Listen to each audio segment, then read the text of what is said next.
आओ बैठो। कम। ऋषभ, मैं फिर कभी किसी और दिन आ जाऊंगा। फिर कभी किसी और दिन? क्यों, अभी क्यों नहीं? कहो तो मैं चली जाऊं। नहीं, मेरे आने की वजह से अगर तुम्हें जाना पड़े तो मैं दोबारा चौकट पर नहीं आ पाऊंगा। कम ऑन यू गाइस, तुम्हें कहीं जाने की कोई जरूरत नहीं। और आप साहब, आप जो कुछ भी मुझसे कहने आए वो बिना सुने मैं आपको कहीं जाने नहीं दूंगा, इसलिए आइए और पधारिए। कम।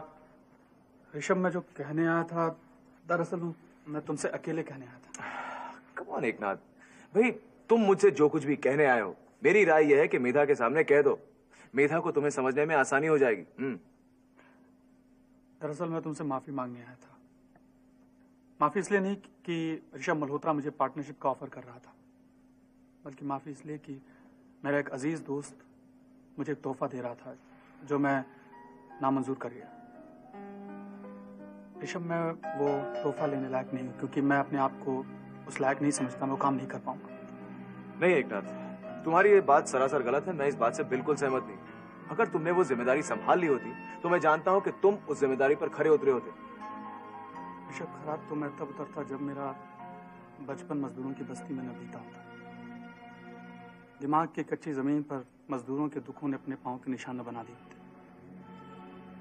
दिहाड़ी पर काम करने वाले मजदूरों की बस्ती थी वो, जहां आदमी दिन भर कोल्हू के बैल की तरह काम करके रात में खाने का राशन घर पर लाता, तब कहीं जाकर खाना बनता और बच्चों की भूख मिट पाती थी। जब 15 अगस्त के आसपास के दिनों में आसमान में पतंगे लहराया करती थी, तब मेरी बस्ती के बच्चे पॉलीथीन के बैग्स धागे में बांधकर हवा में लहराया करते थे और 15 अगस्त मनाते थे। किसी त्योहार पर माँ अपनी फटी हुई साड़ी के कपड़े से बच्चों के लिए नए कपड़े बनाती थी। ऋषभ, बहुत गरीब बस्ती थी। ऐसा लगता था जैसे जिंदगी कोई बदला ले रही हो सकता है वैसी बस्ती आज कहीं न हो, लेकिन अगर मेरे दिलो दिमाग को खोद कर देखा जाए तो उसमें वो दफन मिलेगी। और मैंने बहुत पहले कसम खाई थी कि ऐसे जीवन को मैं जिंदगी जैसा बनाने की कोशिश करूंगा।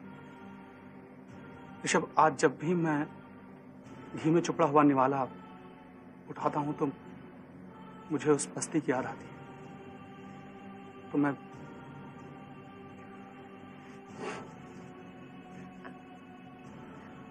सॉरी एकनाथ, मैं आज तुम्हें जान पाई। आज समझा मैंने तुम्हें। आज तक मैं जो तुम्हें बदलने की कोशिश कर रही थी, जो गुनाह कर रही थी, उसके लिए मैं हाथ जोड़कर माफी मांगती हूँ। मेधा, तुम रूबी को संभालो, उसे तुम्हारी बहुत सख्त जरूरत है। और ऋषभ, जिसके दिमाग में पूरी बस्ती बसी हो, वो किसी फैक्ट्री का मालिक कैसे बन सकता है? चलो ठीक है, फैक्ट्री के मालिक भले ही ना बने, लेकिन किसी फैक्ट्री के मालिक के दोस्त बनने में तो कोई ऐतराज नहीं है।